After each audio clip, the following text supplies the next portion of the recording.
ഒരു ബിസിനസ്സുകാരനാവണമെന്നുള്ള ആഗ്രഹത്തിൽ ഞാൻ തുടങ്ങിയൊരു ബ്രാൻഡാണ്, ഞാൻ സ്റ്റാർട്ട് ചെയ്തൊരു ബ്രാൻഡാണ് UPK ഗ്രൂപ്പ് എന്നുള്ളൊരു ബ്രാൻഡ്. അപ്പോൾ ഈ ഒരു ഗ്രൂപ്പിന്റെ അണ്ടറിൽ ഏകദേശം 2 ബിസിനസ്സാണ് ഇപ്പോൾ ഓൾറെഡി റൺ ചെയ്യുന്നുള്ളത്. ഒന്ന് പ്രൊഡക്റ്റ് ബേസും, രണ്ട് പിന്നെ സർവീസ് ബേസും. അതായത് മൂവ് ആൻഡ് ഡ്രൈവ് എന്ന് പറഞ്ഞ ആ ഒരു ബിസിനസ് സർവീസ് ബേസ്ഡ് ബിസിനസ്സാണ്. അതിൽ മെയിനായിട്ട് ചെയ്യുന്ന പറഞ്ഞാൽ കോൾ ഡ്രൈവർമാരെ റെഡി കൊടുക്കുക, അതുപോലെ തന്നെ ഇവന്റ് മാനേജ്മെന്റുമായിട്ട് കൊളാബ് ചെയ്തിട്ട് വാലറ്റ് പാർക്കിംഗ് മറ്റും കാര്യങ്ങളൊക്കെ ചെയ്യാം. അപ്പൊ അതാണ് ഈ മൂവ് ആൻഡ് ഡ്രൈവിൽ മെയിനായിട്ട് നടക്കുന്നത്. പിന്നെ വേറെ ഒരുപാട് സർവീസ് ഒക്കെ ഉണ്ട്, നമ്മുടെ പ്രൊഫൈൽ നോക്കിയാൽ മനസ്സിലാവും. പിന്നെ രണ്ടാമത്തെ എന്ന് പറഞ്ഞാൽ പ്രൊഡക്റ്റ് ബേസ് ബിസിനസ് ആണ്. അത് മൈക്രോ ഗ്രീൻ, അതായത് ഹെൽത്തി ഫുഡ്, സലാഡ് പോലുള്ള ആ ഒരു കാറ്റഗറി പെട്ട സാധനം. അപ്പോൾ അതിന് മെയിനായിട്ട് നോക്കുന്നത് വൈഫിനാണ്, അത് വീട്ടിൽ തന്നെ ചെയ്യുന്നതാണ്. അപ്പോൾ വൈഫാണ് അതിന്റെ സീഡ് ഇടലും അതുപോലെ തന്നെ ഹാർവെസ്റ്റ് കാര്യങ്ങൾ. ഞാൻ മെയിനായിട്ട് പറഞ്ഞാൽ മാർക്കറ്റിങ്ങും അതുപോലെ ഡെലിവറിയും മാത്രമേ ചെയ്യാറുള്ളൂ. ഈ ഒരു 2 ബിസിനസ്സാണ് ഇപ്പോൾ റൺ ചെയ്യുന്നത്.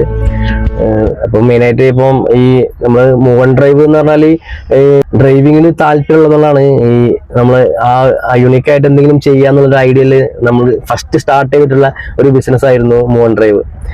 അപ്പൊ അതിനുപരി അതിൽ ഒരുപാട് ഡ്രൈവർമാർ ഇപ്പോൾ നിലവിൽ ഒരുപാട് ആളുകൾക്ക് ജോലി കൊടുക്കുക എന്നുള്ള ആ ഒരു ആഗ്രഹത്തോടു കൂടി തുടങ്ങിയതാണ്. പക്ഷെ അൽഹംദുലില്ലാ അതായത് നല്ല രീതിയിൽ ഒരുപാട് ആളുകൾക്ക് ഇപ്പൊ സ്ഥിരമായിട്ട് നമുക്ക് ഈ വാലറ്റ് പാർക്കിംഗ് ഒക്കെ ഉള്ള സമയത്ത് നമുക്ക് നല്ല രീതിയിൽ വർക്ക് ചെയ്യുമ്പോൾ ഏകദേശം ഒരു 10-20 ആളുകൾക്ക് ജോലി കൊടുക്കാൻ പറ്റാറുണ്ട്. മൂവ് ആൻഡ് ഡ്രൈവിൽ അധികം ജോബ് വേക്കൻസി ഒക്കെ അധികം വരാറുണ്ട്. അപ്പോൾ അതുമായിട്ട് ബന്ധപ്പെട്ട എന്തെങ്കിലും അപ്ഡേഷൻ ഒക്കെ ഞാൻ എന്താക്കാറുണ്ട്, എൻ്റെ പ്രൊഫൈലിൽ നമ്മുടെ ബ്രോഡ്കാസ്റ്റ് ചാനലുണ്ട്. അപ്പോൾ അതിൽ നിങ്ങൾ ഇതാക്കണേ ഞാൻ ചില സമയത്ത് ചില വേക്കൻസികളൊക്കെ വരും. അത് ചിലപ്പോൾ സ്ഥിരം ജോബ് വേക്കൻസി ഉണ്ടാവാറുണ്ട്. അതുപോലെ പിന്നെ പാർട്ട് ടൈം ആയിട്ട് ഇടയ്ക്ക് വിളിക്കുന്ന സമയത്തും വാലറ്റ് പാർക്കിങ്ങിലായാലും അപ്പൊ അങ്ങനെ ഒരുപാട് ജോബ് വേക്കൻസി ഉള്ള സമയത്ത് ഞാൻ ബ്രോഡ്കാസ്റ്റിൽ ഞാൻ എന്താ പറയാ അതിൽ അപ്ഡേറ്റ് ചെയ്യുന്നുണ്ട്.